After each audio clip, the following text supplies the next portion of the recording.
When creating accessible content in Ceros, you'll want to ensure that you are creating a hierarchy within your content so that users leveraging a screen reader can experience your content in the correct order.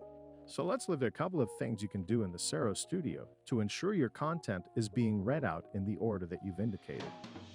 First and foremost, the physical positioning of the assets on the canvas plays a major role in determining the order in which your content is read out. Screen readers will navigate your content from the top down and left to right based on the bounding box surrounding each asset or group of assets.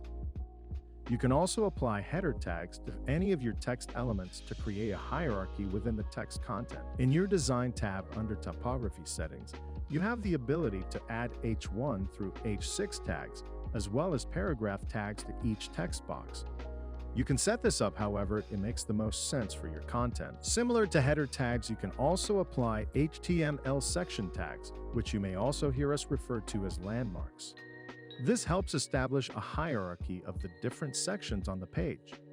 To apply HTML section tags, you'll first need to ensure that you're organizing your layers panel using groups. You can group together each section of content within the experience and then tag those groups appropriately. In the next video, we'll run through how you can translate visual elements on the page so that they are read out properly by screen readers.